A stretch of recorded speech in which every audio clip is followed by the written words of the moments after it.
Supreme court में नूर मुकद्दम कत्ल case की समाअत हुई और इस बेंच में जस्टिस उमर अता बंदयाल ने सरबराही की। उनके अलावा इस बेंच में काजी अमीन और मंसूर अली शाह मौजूद थे। और मैं आपको बता दूं, ये वही दरख्वास्त है जो दरिंदे के वालिदैन ने इस्लामाबाद हाई कोर्ट में जस्टिस आमिर फारूक की तरफ से जमानत ना मिलने पे सुप्रीम कोर्ट में दायर की थी। लेकिन ये सिर्फ जमानत से मुतालिक दरख्वास्त ही थी, इसमें कुछ और भी अहम सवालात इस केस पे उठाए गए हैं। पहले मैं आपको इसके बारे में बता दूं, फिर आपको की समाअत का हाल बता देता हूँ कि इस दरख्वास्त में एक तरफ तो ख्वाजा हारिस ने वालिदैन की तरफ से कहा कि क्या वाक़े की इतला ना देना जुर्म की मुआवनत है। कमाल की अपना वकालत है। और इसके अलावा उन्होंने इस दरख्वास्त में यह नुक्ता भी उठाया कि हाई कोर्ट अपने फैसले में ट्रायल कोर्ट को हिदायत कैसे कर सकता है कि 2 महीने में इस मुकदमे का फैसला किया जाए, जबकि ज़ाब्ता फौजदारी की दफ़ा 497 के मुताबिक अदालत के पास किसी भी मुलज़िम की ज़मानत की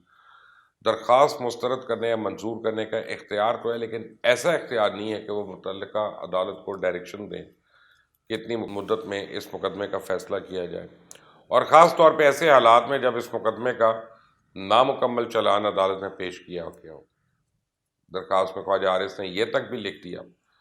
कि justice rushed is justice crushed, वो जो कहते हैं ना कि justice hurried is justice buried. तो साथ ही कहा कि इस्लामाबाद हाई कोर्ट ने दफ़ा 107 का गलत इस्तेमाल किया। जाकिर जाफर और इस्मत आदम जी के साथ कत्ल की कोई वजह मंसूब ही नहीं की, ना इनकी कोई नूर मुकद्दम के साथ दुश्मनी थी, ना ही ये इस बात का कोई सबूत है कि वालिदैन को ज़ाहिर जाफर के कत्ल के इरादे का इल्म था।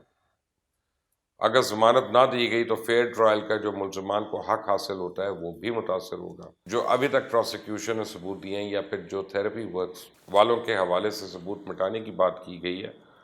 उस बात का कोई सबूत ही मौजूद नहीं है। और अभी तक चालान क्यों मुकम्मल नहीं हुआ?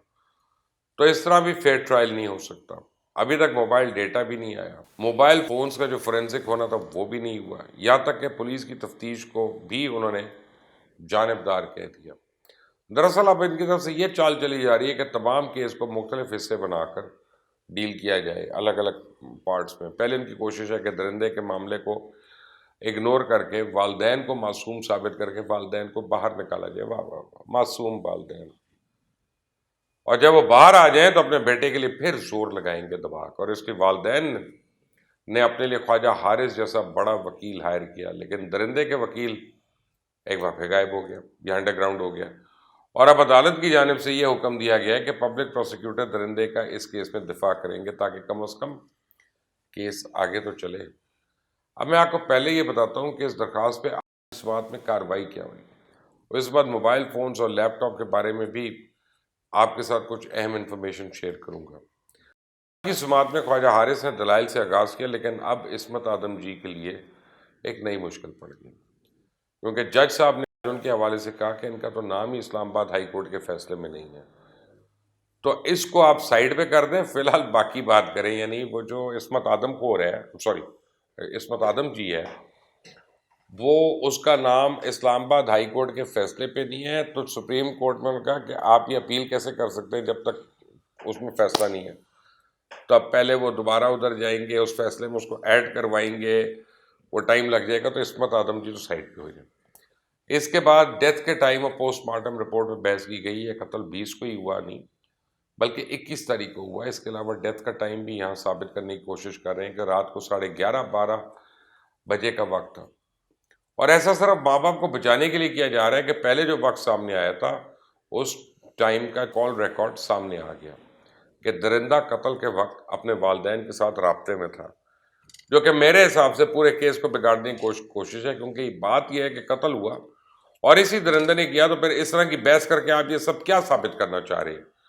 स्वाय इसके कि अदालत का वक्त भी बर्बाद कर रहे हैं, वो भी आला तरीन अदालत का। अब दरमियान में जब अदालत का वक्फा हुआ, उसके बाद किसी इमरजेंसी की वजह से एक जज साहब को जाना पड़ा, फिर ख्वाजा हारिस ने बात शुरू की, सीसीटीवी फुटेज और दूसरा मटेरियल की भी बात की कि इनको अभी तक वो प्रोवाइड ही नहीं किया गया। इस पॉइंट पे भी ख्वाजा हारिस की बात नहीं बन सकी और जज साहिबा ने कह दी कि फ़िलहाल हम सिर्फ ज़मानत की दरख्वास्त से बात करें, आप इसी पर रहें, ये मामला ट्रायल कोर्ट को है, वही आपको सब कुछ फराहम करेंगे। तो अब इस बात फ़ोन्स और फोरेंसिक रिपोर्ट की बात हुई कि वो भी अभी मुकम्मल नहीं है। तो इस हवाले से मैं आपको पुलिस किरदार के बारे में बता दूं कि पहले तो उन्होंने फ़ोन्स मौके वारदात से बरामद ही नहीं किए थे, جب یہ ہم لوگوں نے زور ڈالا ساروں نے سوشل میڈیا پہ، تو پھر درندے کو گھر جا کے فونز اور لیپ ٹاپس برآمد کرائے گئے، اور درندے کے فون کی اسکرین کیونکہ ٹوٹی ہوئی تھی تو اس وجہ سے اس کی کوئی تفصیل ہی سامنے نہیں آئی تھی، اور اب اس مہینے کی 6 تاریخ کو پولیس کی طرف سے اسکرین چینج کروانے والی درخواست دی گئی تاکہ آگے کی انویسٹیگیشن ہو سکے، لیکن اس نالائکی کے باوجود تفتیشی افسران کہتے ہیں کہ نہیں جی، کیس بڑا مضبوط ہے، اوپن اینڈ شٹ کیس ہے، فیصلہ نور مقدم کے حق میں ہی آئے گا۔ اس کے علاوہ اب اگلے سوموار کو جو سماعت ہونی ہے، اس پہ عصمت آدم جی کے بارے میں آپ کو بتا دوں کہ اب کیونکہ ہائی کورٹ کے فیصلے میں اس کا نام نہیں ہے، تو اس بات کا اور اپنی عورت ہونے کا فائدہ لینے کے لیے پوری کوشش کرے گی کہ کسی نہ کسی طرح اس کو ریلیف مل جائے، اور اگر ایسا ہو گیا تو میں آپ کو بتا دوں کہ وہ عورت اپنی سازشیں شروع کر دے گی، سر سازشیں تو کر رہی ہے، وہ کو طول پکڑ لے گی، اور پھر یہ پورے کیس کو آرگنائز کرنے کی کوشش کی جائے گی۔ ابھی تک مجھے جو اطلاع مل رہی ہے وہ یہ کہ تھراپی ورکس کا جو مالک ہے، اب یہ پتہ نہیں صحیح اطلاع کہ غلط اطلاع، لیکن اطلاع مل رہی ہے، میں بار بار کہہ رہا ہوں، اور میں نے یہ شاہ خاور صاحب کو بھی کہہ دیا، اصولاً ان کو کل تک ایک اپیل دے دینی چاہیے تھی، لیکن انہوں نے نہیں دی ابھی تک، میرا خیال ہے منسٹری آف انٹیریئر میں، کہ طاہر جو ہے وہ تھراپی ورکس والا اپنی گاڑیاں اپنی املاک وغیرہ بیچ رہا ہے فوری طور پہ جلدی جلدی، میرا خیال ہے وہ کیا اکٹھا کر رہا ہے، and he wants to fly from here. تو اب میری درخواست ہے کہ شوکت مقدم کی طرف سے منسٹر آف انٹیریئر کو اپیل جائے کہ جناب ان ساروں کو ای سی ایل پہ ڈالیں، بلیک لسٹ پہ بھی ڈالیں اور ای سی ایل پہ بھی ڈالیں، تاکہ یہ نکل نہ سکیں باہر، کیونکہ یہ اب اس لیول پہ آ گئے ہیں کہ ان کو لگ رہا ہے کہ شاید ان کو کچھ عرصے کے لیے نکلنا ہو یہاں سے، تو یہ بڑا ظلم ہو جائے گا اور یہ بڑا مس ہیپ ہو جائے گا، میں بار بار یہ بات بتا رہا ہوں۔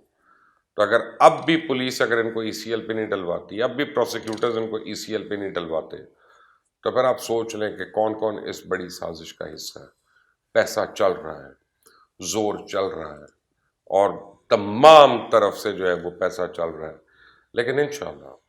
ہم لوگ کھڑے ہوئے ہیں، اور جب تک اس میں قاتلوں کو اور درندے کو پراپر پھانسی کی سزا نہیں ہوتی، تب تک ہم یہ رپورٹ کرتے رہیں گے۔ اس چینل کو سبسکرائب کریے گا، بیل آئیکن کو پریس کریے گا۔ انٹل دی نیکسٹ ٹائم، اللہ حافظ۔